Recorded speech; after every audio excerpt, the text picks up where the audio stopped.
moment que vous attendez tous, le point stratégique hebdomadaire. Comment interpréter la semaine passée? Comment aborder les jours à venir? Je me tourne vers notre spécialiste Eric Galliègue, président de Valcan Expertise. Eric, bonjour. Bonjour Fabienne. Merci d'être avec nous. Alors, c'est vrai que si on regarde en arrière cette séance, enfin ces séances de la semaine, il y a eu un peu des montagnes russes quand même.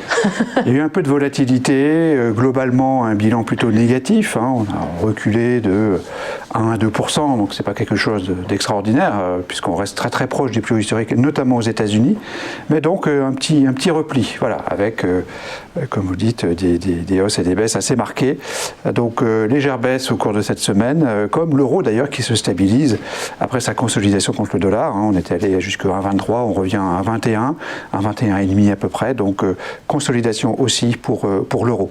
Dans l'actualité de la semaine, on retient cette réunion de la Fed, la première, c'est une nouvelle ère qui s'ouvre. Force est de constater que ça pèse un petit peu sur les marchés après. Ça pèse toujours, ça pèse, ça une sensibilité, il y a une sensibilité importante des marchés aux réunions du Federal Open Market Committee, donc de la Banque centrale des États-Unis, avec rien de changé, bien sûr, on est toujours dans la même logique de politique monétaire extrêmement expansionniste, et c'est ce qu'a rappelé donc le président Jay Powell au cours de la conférence de presse qui a suivi cette réunion, où il a indiqué très clairement qu'il n'allait pas faire de tapering. Le tapering, c'est la réduction progressive du quantitative easing qui a affecté les marchés dans les deux taperings qu'on a observés au cours des 10 dernières années. Et donc Jay Powell a voulu vraiment rassurer les marchés. Il travaille vraiment pour les marchés en quelque sorte en disant: vous inquiétez pas, l'économie américaine va quand même encore pas très bien. Il faut attendre une reprise complète avant de éventuellement commencer à revoir la politique monétaire. Donc il a vraiment eu un discours plutôt bullish en quelque sorte, favorable au marché qui commençait à s'inquiéter et qui avait créé donc une baisse cette semaine effectivement des indices américains de 2 à 3% au cours d'une séance de cette semaine, mercredi. Bonne nouvelle, on peut compter donc sur la politique accommodante de la Fed. Du côté du FMI, là aussi on a quelques confirmations sur le soutien budgétaire à attendre. C'est pareil, c'est une forme de confirmation ou de blanc-seing en quelque sorte qui est donné par le Fonds monétaire international pour donc les actions expansionnistes des banques centrales, mais aussi des États. Donc allez-y, ouvrez les déficits budgétaires, on remboursera plus tard. L'essentiel, c'est de soutenir l'activité.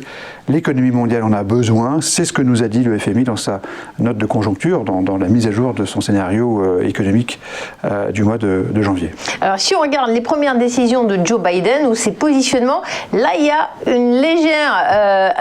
un léger fléchissement, réorientation, et ça concerne l'industrie pétrolière. C'est vrai que globalement l'administration Biden va, je dirais, relancer l'économie avec des programmes de soutien de 1900 milliards de dollars, plus le grand programme, je dirais, de rénovation et de relance sur plusieurs années de l'économie américaine. Mais il y a des éléments négatifs, notamment sur les énergies fossiles, avec donc ces annonces faites de limiter les forages sur les propriétés fédérales américaines. Et par ailleurs, S&P, donc l'agence de notation, a rappelé que la note désormais attribuée aux grandes compagnies pétrolières qui exploitent donc des énergies fossiles vont intégrer une partie d'ESG. Cette note ESG sera forcément négative pour ces compagnies pétrolières dont l'avenir est quand même sera un peu moins facile, entre guillemets. En tout cas, les coûts de financement devraient augmenter à raison de l'augmentation, de la dégradation de cette note de S&P. C'est donc un élément négatif au registre donc des entreprises et des entreprises plutôt du secteur primaire qui devraient souffrir donc de ces nouvelles mesures. Allez, ça fait longtemps qu'on n'avait pas parlé de la pandémie, ça fait au moins une minute. Parlez-nous des vaccinations, si vous voulez bien. Oui, on se rend bien compte tous dans notre vie quotidienne et dans les annonces qui vont être faites probablement que les décisions de reconfinement continuent et surtout il y a des retards de vaccination en Europe, retards de vaccination qui sont directement liés au confinement, aux décisions de confinement et à l'impact économique de cette pandémie en 2021, parce qu'on a l'impression d'un bis repetita en quelque sorte, comme une répétition de 2020 en 2021, parce que cette pandémie elle est toujours là. Les vaccinations c'est compliqué, il n'y a pas assez de vaccins. Il y a la polémique avec AstraZeneca et Ursula von der Leyen qui effectivement privilégie les vaccinations britanniques plutôt qu'européennes, ce qui est quand même un comble. Donc c'est une mauvaise nouvelle pour le scénario de marché et donc cela nous confirme qu'en termes économiques, la situation reste difficile. Quelle note mettez-vous, quel chiffre à cette semaine ? 0. 0 parce qu'il y a une compensation que je considère comme totale entre les deux bonnes nouvelles relatives finalement à la monnaie ou au soutien monétaire et budgétaire qui vont être confirmées au moins au premier semestre 2021, tant par le FMI que par M. Powell qui a confirmé donc cette politique monétaire extrêmement accommodante. Et puis en termes économiques, une mauvaise nouvelle sur le retard de vaccination en Europe et d'un point de vue sectoriel pour les entreprises pétrolières, donc une mauvaise nouvelle qui vient donc les affecter. Donc au total, une actualité notée neutre 0 cette semaine.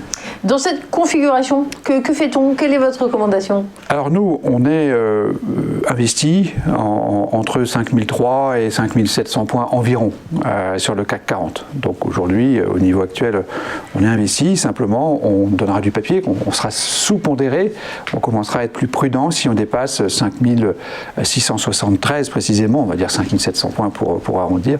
Là, on considérera que ça va trop vite. Mais c'est vrai que les conditions d'une hausse des marchés sont toujours respectées, sont toujours remplies aujourd'hui, en ce sens que, comme indiqué dans cette actualité de la semaine, les stimulations monétaires et budgétaires vont rester extrêmement fortes et c'est quand même la clé du comportement des marchés, en tout cas en 2020 et d'une façon générale. Donc la toile de fond reste favorable, en tout cas pour le premier semestre. Merci beaucoup Éric Galliègue, il est président de Valcon Expertise, il a bravé les écueils, les atermoiements de la SNCF, mais il était là pour ce point stratégique. Bravo, merci d'avoir été avec là pour nous de faire un bilan stratégique de la semaine et je vous remercie de votre attention. Après le journal suit la lettre de l'acheteur, vous allez apprendre plein de choses sur les commodities et les produits du moment, les produits agricoles sur lesquels on peut investir. Merci de votre attention, très bon week-end et à très bientôt avec TV Finance.